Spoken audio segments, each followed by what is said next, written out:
today I'll be showing you how to make the traditional Moroccan 1000 whole pancakes in a healthier way that even fits the diet of someone with high blood sugar levels. For 10 small pancakes you'll be needing the following amounts. You can find all the ingredients and materials used in the description box down below. Do not use vanilla sugar when following a diabetes diet. Prepare a large bowl and add in 85 grams of fine semolina, 85 grams of whole wheat flour, and 8 grams of vanilla sugar if you do not follow a diabetes diet nor want the extra healthy version. Add a pinch of salt and 3 grams of dry yeast, and then mix them all together. Add in 300 grams of warm water. Do this gradually while mixing it into the dry ingredients.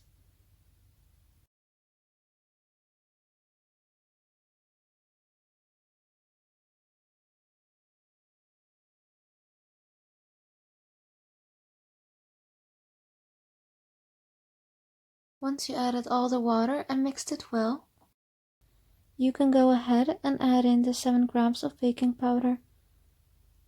Keep mixing it until you get a nice and smooth batter.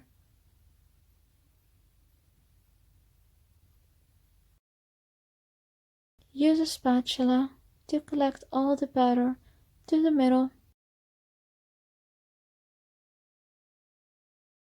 Cover your bowl with tin foil and leave it to rest for 15 to 30 minutes. After 30 minutes, this is what my batter looks like. It's still runny yet slightly thicker, and there are lots of small air bubbles in it, which are essential to obtain perfect Moroccan pancakes. Heat up a pan minus 20 centimeters in diameter, then cool off the top by pouring in a couple of tablespoons of water and getting it all over the surface. Use a ladle to pour in the batter and move around your pan to have your batter form a nice round shape. Make sure you bake the pancakes at maximum heat. You can instantly see air bubbles popping, creating the 1000 holes Moroccan pancakes are known for.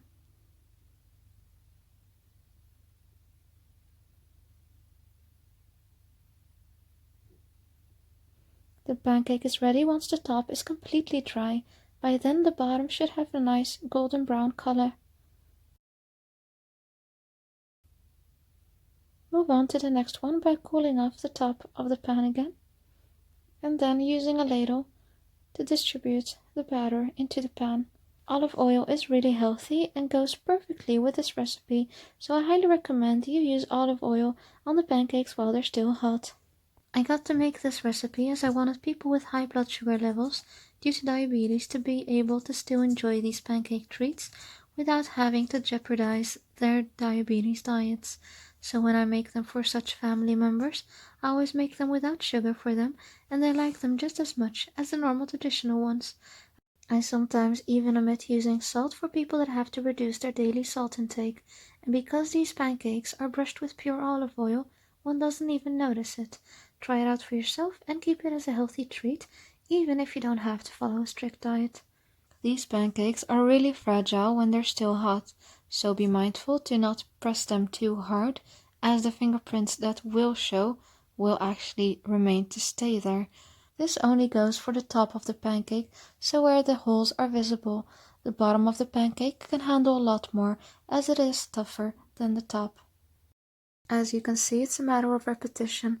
Just make sure to keep on cooling off your pan using cold water, then adding the batter using a ladle, and then when the top is nicely dry and the bottom is golden brown, your pancake is ready and you can move on to the next pancake in the same way.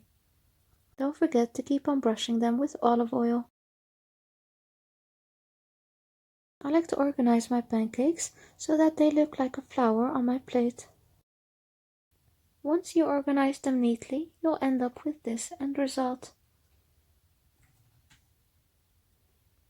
I might have eaten 2 in the process. Enjoy the taste of olive oil and whole wheat flour when eating these pancakes. I hope you enjoyed this video.